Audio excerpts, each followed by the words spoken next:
In 1933, Australia was recovering from the Great Depression. Farms were isolated, the economy was fragile, and car ownership was still a luxury. This is the story of how Australia invented the ute. A letter from a farmer's wife arrived at Ford Geelong's plant. She asked for a car that could drive her and her husband to church on Sunday, but also carry their pigs to the market on Monday. Ford engineer Louis Bent, only 23 years old, took on the challenge. He designed what he called the coupe utility, a sedan front with a tray at the back, comfortable yet practical. In 1934, the first Ford coupe utility rolled off the line, and unknowingly, Australia had created a new category of vehicle, one that would define its roads, its economy, and its culture for generations. The first utes were workhorses. Farmers, stockmen, and small business owners found that design fit the Australian landscape perfectly, where American pickups were oversized and heavy. The ute's car-based platform made it affordable, light, and capable of handling unpaved country roads. By 1936, Ford was producing thousands of coupe utilities. These vehicles weren't glamorous, but they were vital to keeping rural Australia connected. World War II halted civilian production, but after the war, the demand for a versatile, all-purpose vehicle grew stronger than ever. The 1950s ushered in prosperity. Holden, backed by General Motors, launched the FX and later the FJ Ute, immediately challenging Ford's dominance. Holden's marketing focused on the Australian worker, reliable, humble, and proud. The ute became a part of that image. It wasn't just a tool, it was identity. Holden's FJ and later FE models found homes on every farm and building site.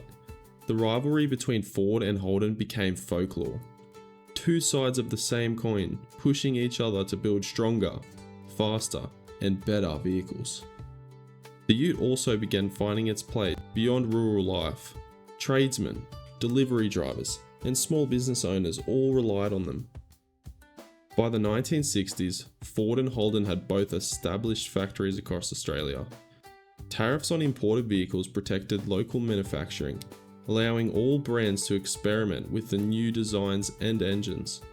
The Holden EK, EJ, and HD utes evolved with cleaner lines and more comfort, while Ford released XL and XP Falcon utilities, faster, smoother, and stronger.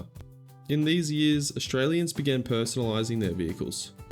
Paint jobs, decals, and performance parts became statements of individuality. Alright, but before we get into that, I just wanted to thank today's sponsor, Carly. Modern utes aren't just tools anymore.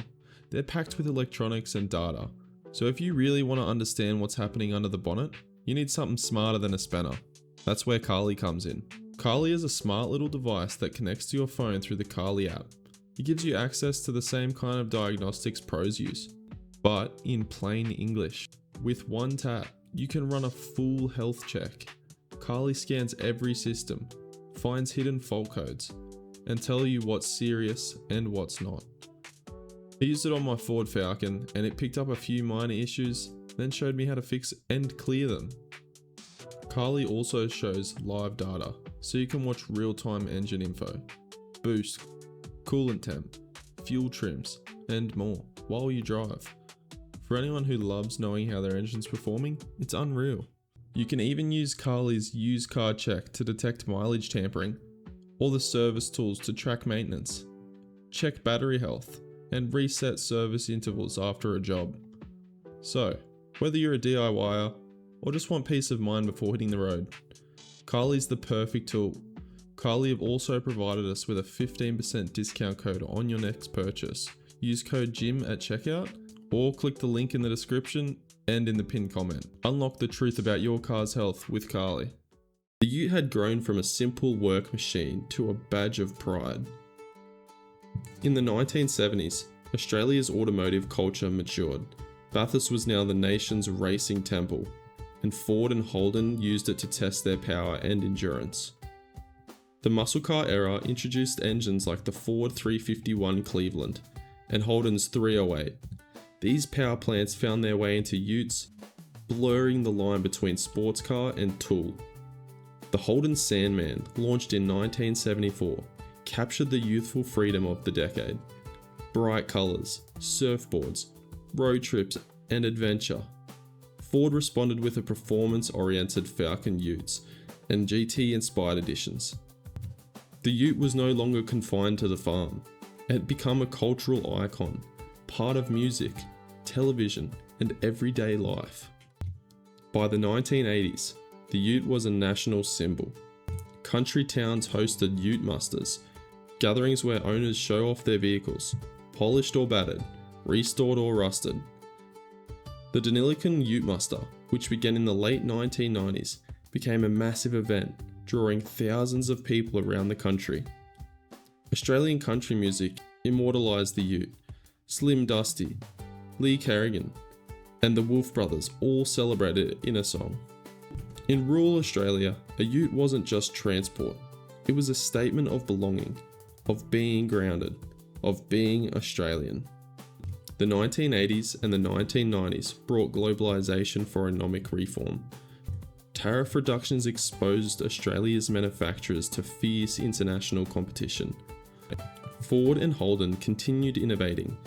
Falcon XH, AU, and later the BA. Holden's VS, VU, and VE. These utes combined car-like comfort with serious towing and carrying capacity. However, production costs in Australia were rising. Imported 4x4s like the Toyota Hilux and the Nissan Navara began dominating the market. They offered reliability and versatility at a lower price point. Despite this, performance variants like the FPV Pursuit and the HSV Maloo kept local passion alive, powerful, loud, and proudly Australian. By the 2000s, local manufacturing was under strain. Global parent companies saw little profit in building cars for such a small market. In 2013, Ford announced its closure of Australian plants. Holden followed in 2017. The final Holden Commodore Ute rolled off the line that year, the end of the 69 years of production. It was a somber moment. Factory workers wept as the final cars were driven out. For many, it marked the end of a national industry that had stood proudly amongst the world's best. Today, the Australian ute landscape is dominated by international models, the Ford Ranger, Toyota Hilux, and Isuzu D-Max. These dual-cab utes are more luxurious, safer, and technologically advanced than their predecessors. They're used by tradesmen, families, and adventurers alike.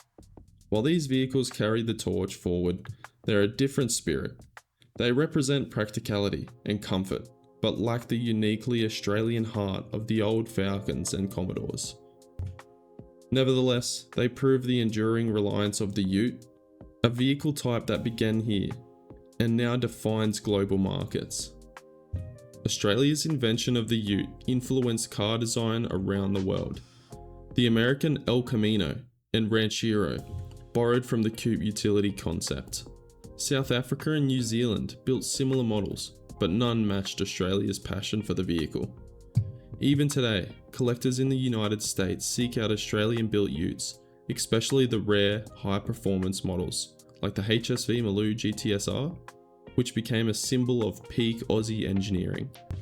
As the world transitions to electric vehicles, the question arises, what does the future of the ute look like?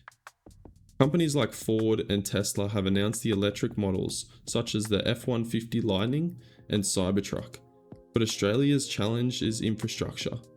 Rural distances, charging networks, and towing demands make full electrification difficult. Still, local firms and enthusiasts are developing hybrid conversions and electric retrofits for older utes. The spirit of the innovation that created the first coupe utility continues to drive to the next generation. The ute began as a farmer's request, humble, practical, and purposeful. It became an engineering success, a social icon, and an emblem of national character. It carried generations of Australians through work, leisure, and life. Factories have closed, and the local auto industry has faded, but the legacy of the Ute remains unbroken. It represents Australian ingenuity, solving problems with practicality, resilience, and pride. No other country has ever captured that combination so perfectly. From paddocks to highways, from factories to family drives, the Ute is always and will always be an Australian original.